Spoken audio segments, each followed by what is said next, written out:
stand. Please all stand. Kailangan tumayo tayong lahat.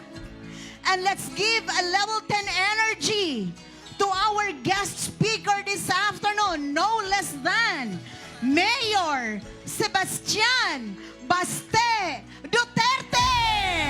Ang pag-asa ng bayan, Tatay Digong, di ka namin malilimutan.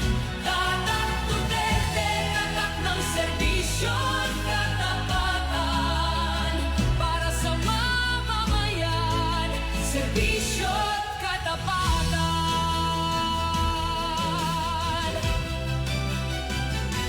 Sa kalsada man o sa gitna. Magandang... Akala ko tatapusin pa yung kanta eh. Sige, upo lang kayo. Relax lang.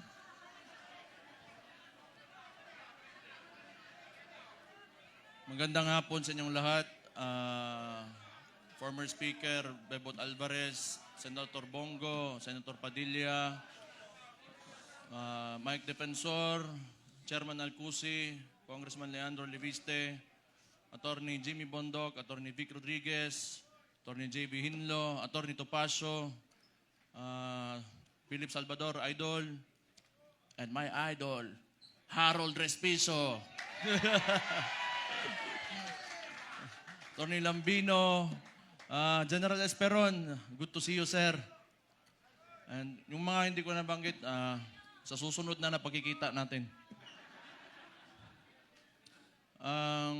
Baka nagtataka kayo, tumahimik ako eh. Tumahimik ako pagkatapos ng midterm elections. Kasi, talo si Marcos sa Davao eh. Nagpahinga lang ako. Kailangan ko magpahinga kasi 2 taon kaming binanatan doon sa Davao. Yung ginawa ni Bangag, alam nyo na yung ayuda, yun naman yung paraan nila. That was a form of indirect vote buying prior to the campaign period. Yun talaga yun. Yung ginamit niya, so sinabi ko naman sa mga taga Davao, tanggapin nyo lang. Total, buwis nyo man yan. Yung nagsikap dyan, para may pera yung gobyerno, pera nyo rin yung kinukuha nyo. Hindi yan galing sa kanya. Pero yung mga taga Davao matatalino na, they are intelligent voters. Akala kasi, yung claim ng mga kalaban, na kami mga Duterte daw, mga authoritarian, yun, mamatay tao, kaya takot lahat. 2 million, matatakot namin yun. Di bukas patay na kami kung takutin namin 2 million na yan. It is a very highly democratic city, actually. Pagka pumunta kayo, that is why, awa ng Diyos, pasalamat ako, sa Davao ako naging mayor kasi ang mga tao dyan, alam nila anong gagawin nila at mahal nila yung lugar nila. Kaya kahit pinahihirapan kami, okay lang man, politika. Tapos, Marcos lang. Alam naman natin sa tatay pa lang yan, kawatan.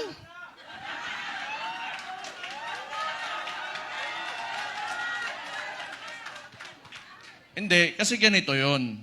Nung nagsimula yung kampanya nung 2022, kasama niya yung kapatid ko, the Vice President, siyempre, inisip ko rin, siguro, itong tao na to gusto maging presidente. He will redeem the Marcos family name. So, hindi ko naman talaga inisip na may ganun din pala kagago yung tao na yan. Kung siguro nasa isip niya, kung sira na yung pangalan namin, sirain ko na lang lalo. Wala naman akong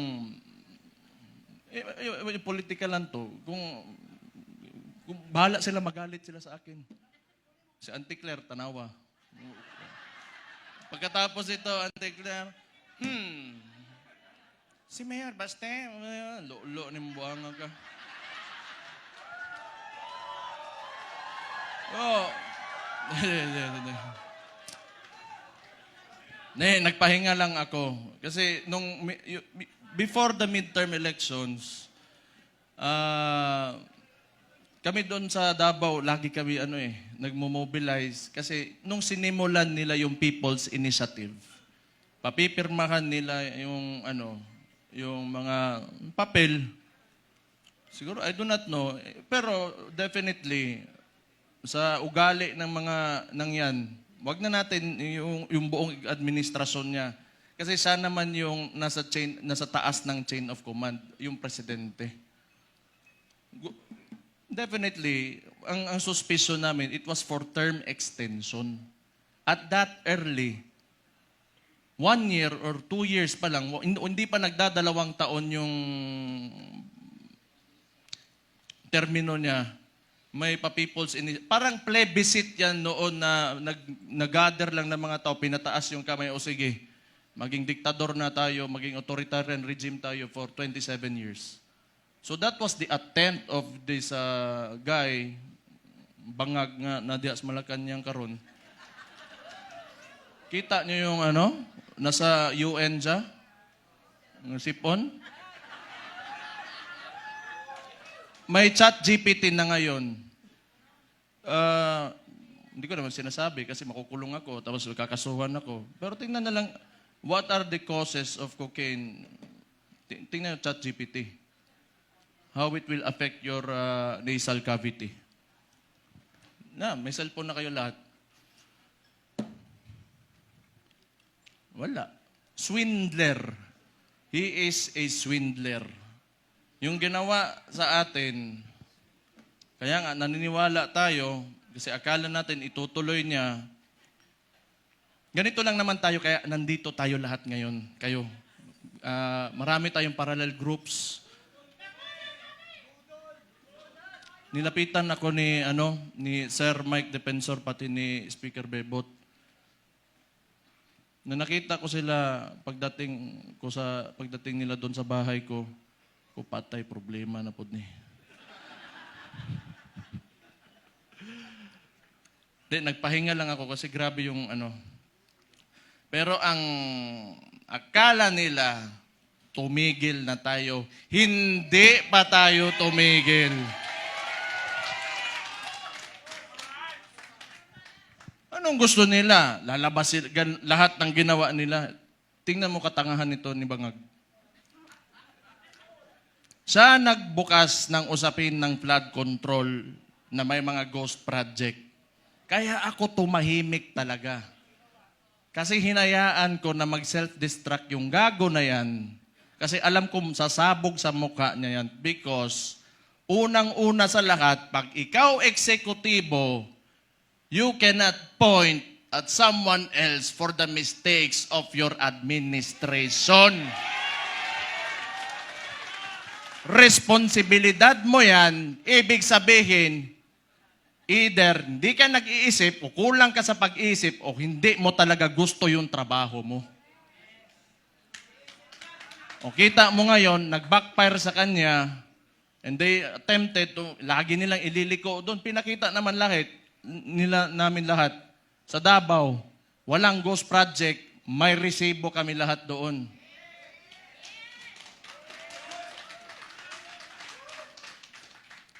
Tingnan nyo, anong resulta ng ginawa nila? Kasi tinawag na natin yan, yung 2024 is the most corrupt budget or the 2025, yung sinabi ni Sid Ungab nung panahon. Hindi, lahat yan kasi siya yung nakaupo eh. The most corrupt. Bakit di sila makakilos ngayon na tumaas yung presyo ng langis? Walang pera. Bakit di nila kayang babaan yung VAT, yung panawagan ni Leandro Libiste? Di nila kaya kasi wala nang silang nanakawin pa.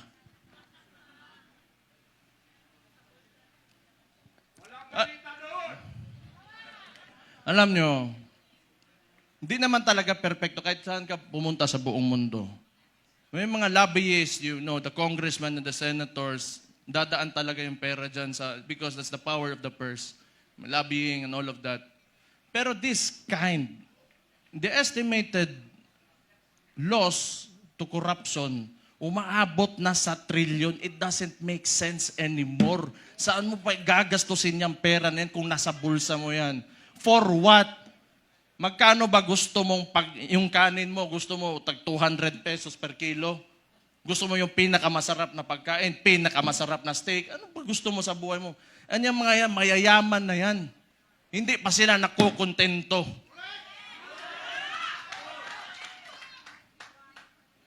Hindi na lang maawa ba?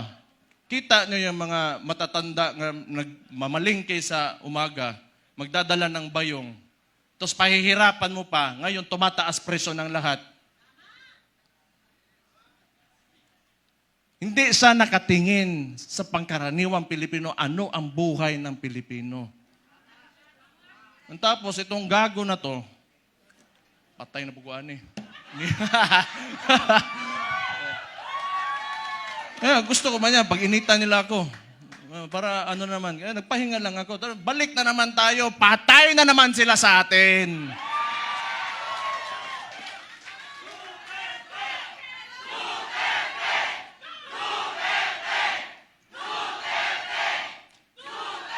Ito pang maganda. Ito pang maganda. Tayo, mga parallel groups, ilan? Pila to kabuok? 600 parallel groups. Anong sinabi ng Vice Presidente? Siya ay tatakbong presidente, kumilos na tayong lahat.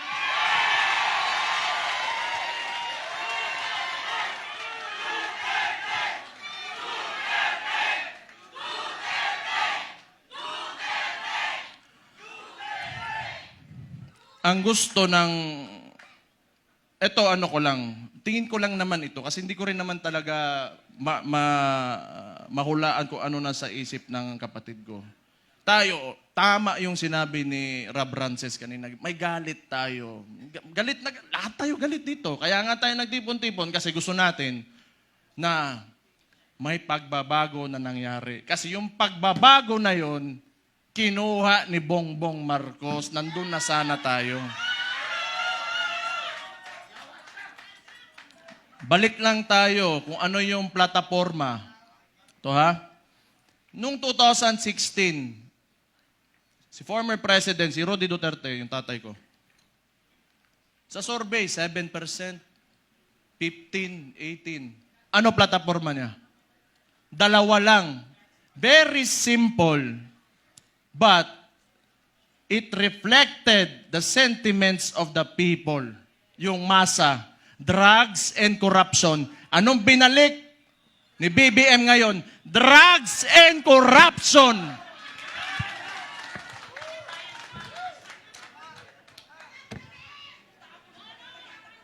Sabi ng kapatid niya, hindi ako yun ha.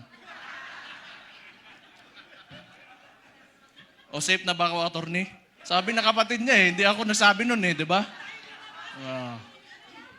Addict daw yung kapatid niya, ang maulagi na ba?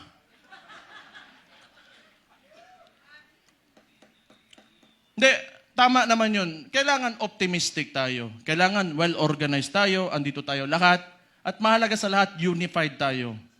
Yung may mga differences tayo kasi lahat tayo mayayabang may mga ugali yung mga DDS Di ba? Oh. Kalimutan muna natin yun. Kung tanawa, hambugiro, yung mga buang.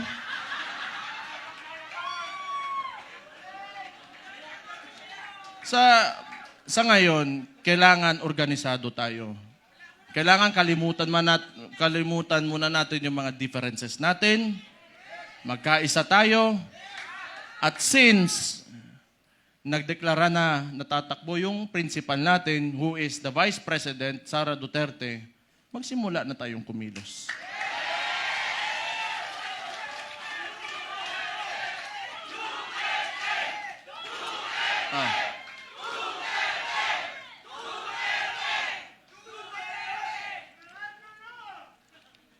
Una, hindi atin ang mainstream media.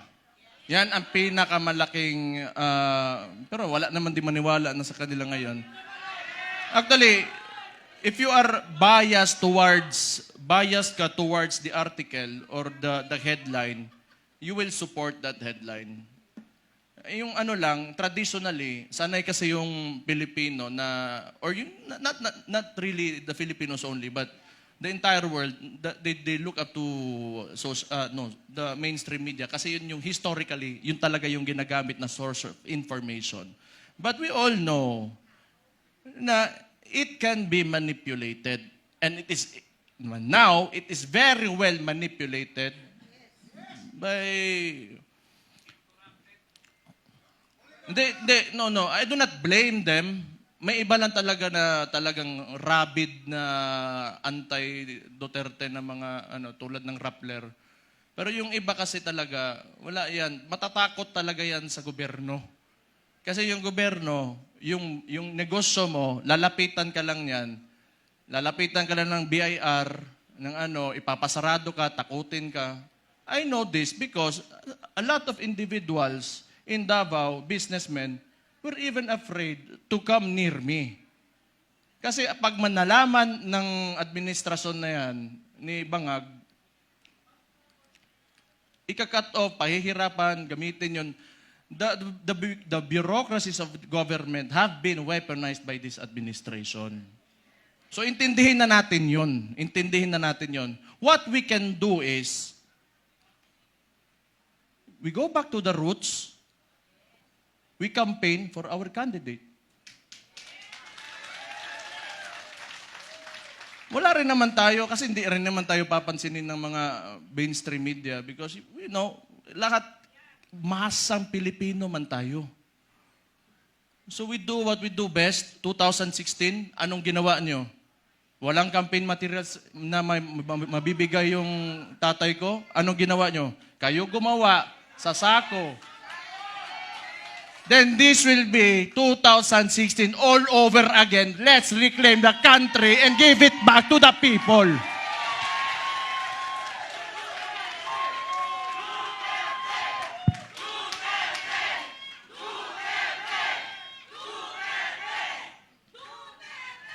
I just want to mention yung binanggit yung idol ko rin si Robin Hood Padilla kanina na totoo naman yung mga oligarko na yan. They are in control of, walang nawawalang oligarko sa buong mundo. Lahat ng nations in the entire world have oligarchs. Ito lang naman talaga. Kontrolado ba ng mga oligarko yung namumuno ng bansa? Yun ang mahirap. Ang kailangan natin, they have to be separate so that yung leader of that country can protect the people from exploitation of these oligarchs. Kaya hanggang ngayon, ayaw pa rin nila sa amin dahil binangga yan, walang iba kundi si Rudy Duterte lang.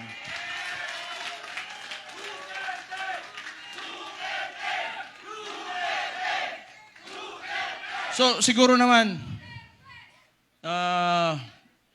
nag-declare na yung kapatid ko and we're going into the 2028 elections. Pakiusap ko lang sa mga oligarko, may mga mayayaman, malalaking negosyante talaga that have command of the economy. Maawa naman kayo sa mga tao. Maawa naman kayo sa mga tao. Give this country a chance na sumarap din ang buhay ng yung mga naglalakad lang sa daan, walang mga sasakyan. Yung sinabi ko kanina, it really breaks my heart. Yung living conditions ng tao ngayon. Sometimes, it makes life harder to live seeing this. Sa totoo lang. I am guilty because I have may bahay ako, sementado, nasa loob ng subdivision. It makes me feel so bad that the other Filipinos, my countrymen, have to suffer. Kaya naman tayo nandito. Alam ko, mahal nyo yung tatay ko dahil alam nyo na talagang minahal at mahal niya yung bansang Pilipinas.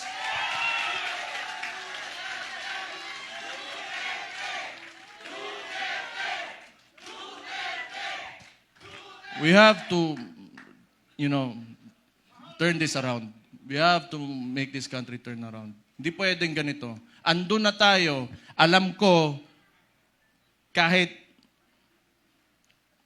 yung tatay ko nasa Netherlands, binigay sa mga dayuhan.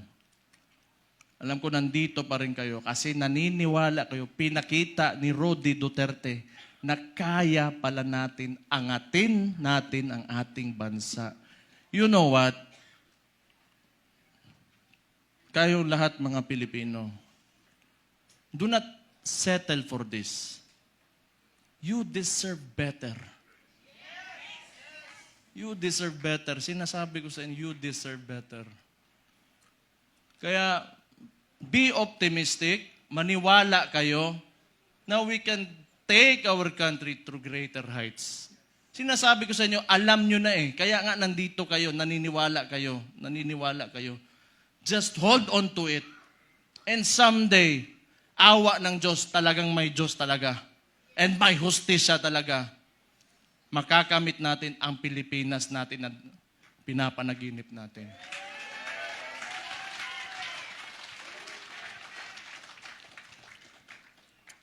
Isa,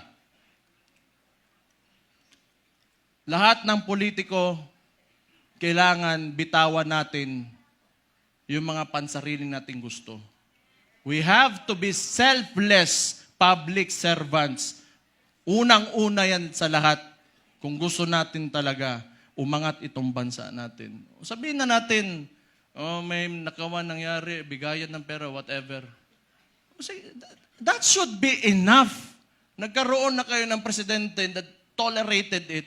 So what's next? Dadagdagan nyo pa? Nagpasarap na kayo ng sobra-sobra, gusto nyo pa? Kung swerte na kayo sa buhay, it's time you give back to the people. Huwag niyong pahirapan yung mga tao. Tama na yan. Okay na yan. Siguro yung mga anak nyo maka-aral sa abroad, you can eat, in a very nice restaurants. Tama na yan. That's okay. Isang ulo lang naman ang kailangan namin. Ang ulo ni Bongbong Marcos!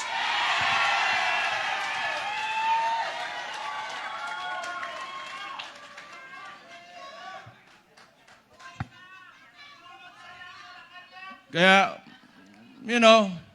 this coalition, if you cannot approach me, you approach Mike Defensor, you approach Bebot Alvarez, you, the congressman, I'm talking to you, if you want to defect, talikuran nyo na yan because alam nyo, kayo, mga politiko, nakatira kayo sa Pilipinas, huwag nyo sirain ang bahay nyo.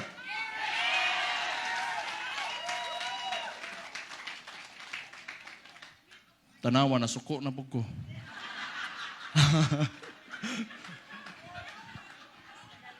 Pero,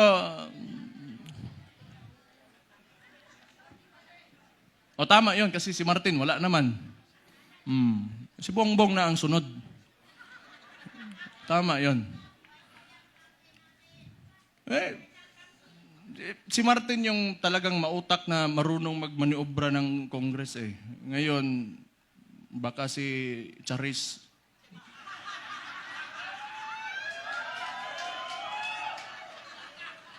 Sino yun? Kilala niyo yun? Charis. Kasi rinig ko, chismis lang to ha. Chismis, wala akong sinasabi. Puppet speaker lang yan yung speaker ngayon. Hindi ko lang alam sino yan, Charis. Basta narinig ko, Charis daw. Patay.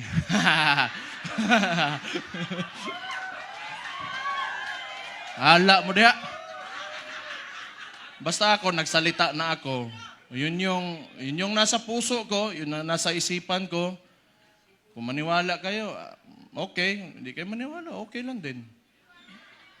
Kung hindi ko maniwala tayo dito lahat, nabangag talaga yung gagawin nasa taas, alam nyo na anong gawin nyo. Ilagay natin ang Vice Presidente sa 2028 na Pangulo natin. Ito lang, yung mga nananawagan, na gusto natin ng radical, yung revolutionary movement. Gusto nyo? Sumama kayo kay Leandro Libiste. Pumunta kayo doon. Hindi, kilala ko yan noon pa. Kilala ko si Leandro. Pumunta yan ng Davao, nagbigay yan ng mga solar panel sa isang indigenous community doon sa Davao City. Matagal na. So, may ano yan sa CSR na ginawa doon. Kaya mabait yan na bata. Mas matanda ako ng konti eh. Mabait yan si Kong. Mabait yan. Kaya yan naging ganon. Kasi alam mo yung mga mababait na tao, pag ginalit mo, patay ka talaga. Mag-ingat kayo. Ayan pa, may isang isiraulo si Attorney Harold Respiso. Sabi ko nga nakita ko tong gago na ito, sabi ko, puta, hindi lang pala ako ang siraulo dito, may kasama na ako. Wala yung isang isiraulo din, si Kiko Barzaga. Pero pag I want to talk to the younger people in the cameras. Subaybayan niyo yung mga bata na yan, yung mga tao na yan. They are the future of Philippine politics. Sino ba namang siraulo na lalaban ng administrasyon, magiging opposition, lalo ng ganito kaabusado? You know, what seemed to me, yung ginawa nila sa tatay ko, was a state kidnapping. Yung mga bata na yan, di natatakot yan. We need people like them. We need people like them. May iba naman, diplomatic, parang si Senator Bongo. Okay yun. Hindi pwedeng lagi tayong galit lahat. Diba? Dapat may mabait din sa atin.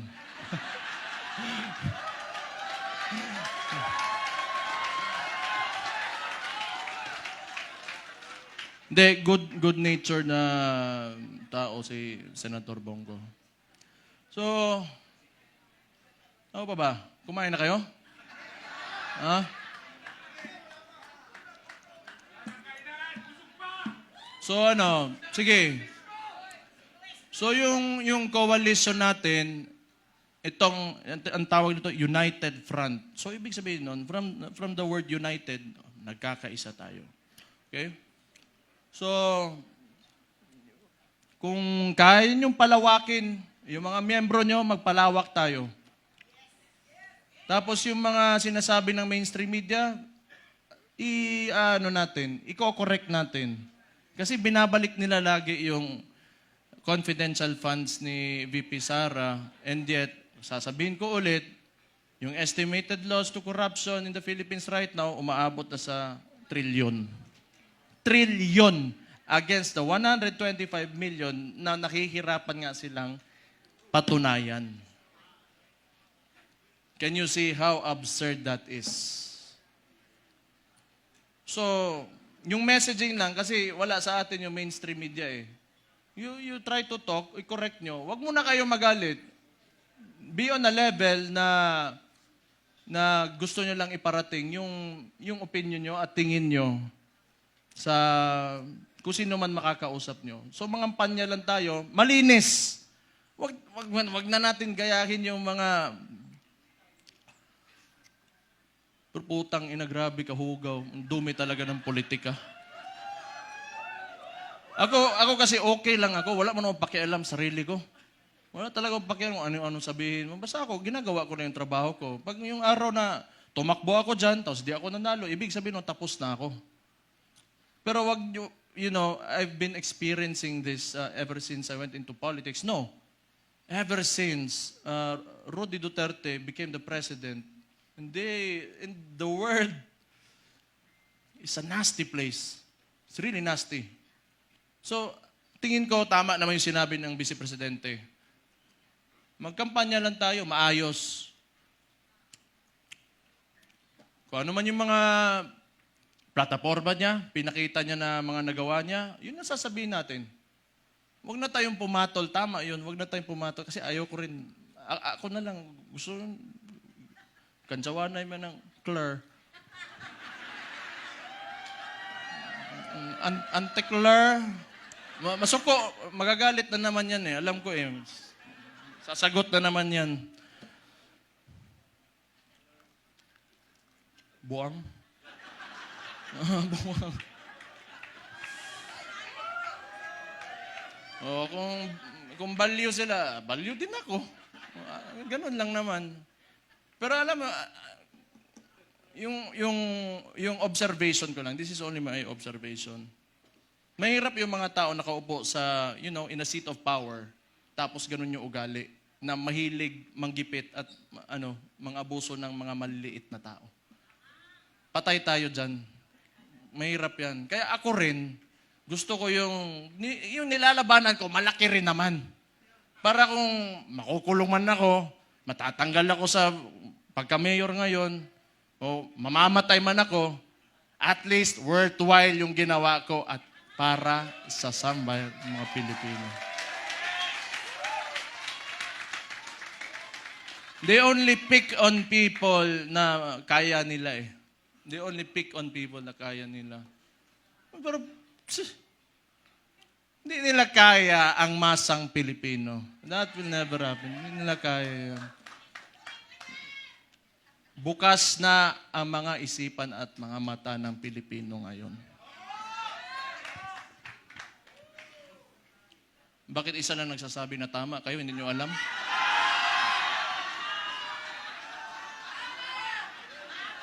Energy level 10 nga daw eh. Not following instructions.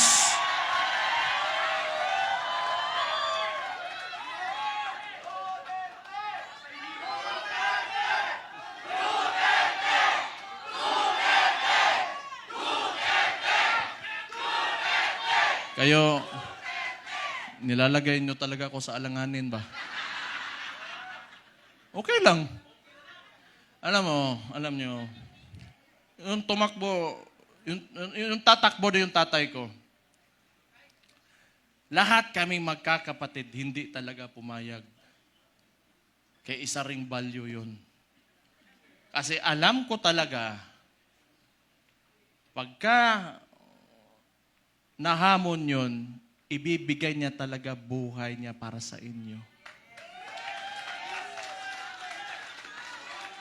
Kaya hindi kami pumayag. Pero siguro, tingin ko lang, hindi ko naman pwedeng hulaan yung nasa isip niya, mahal niya talaga kayo at yung bayan niya.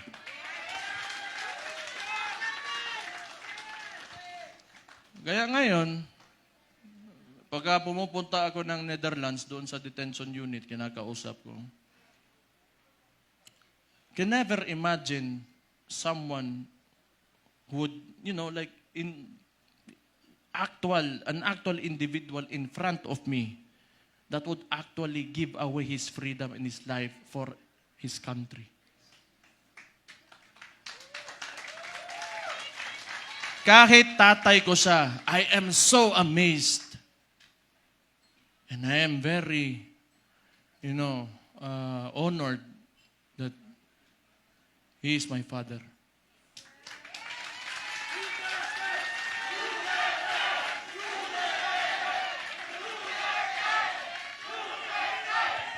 Saan oras? Saan oras, boy? Ha?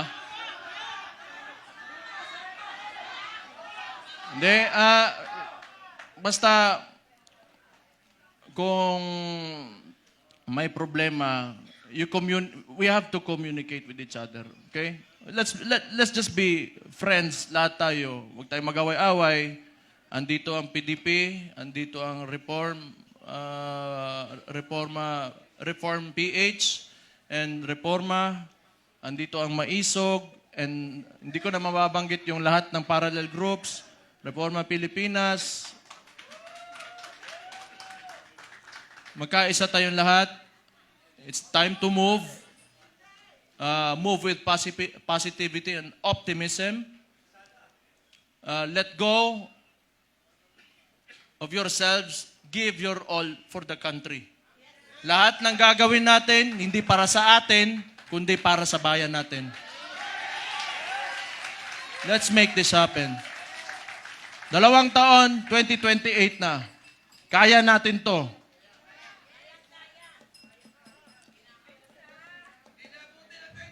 The surveys are telling. The surveys are telling. So we just have to push harder. Push harder. Huwag kayong titigil. And always remember, pagka you are facing adversity, hindi kayo nag-iisa. Ako si Mayor Sebastian Duterte ng Davao City, kasama nyo. Magandang hapon sa inyo lahat. Mabuhay kayo. Allahu Akbar! Mabuhay ang Pilipinas! Mabuhay si Vice President Inday Sara Duterte! Maraming salamat and God bless you all. All right, thank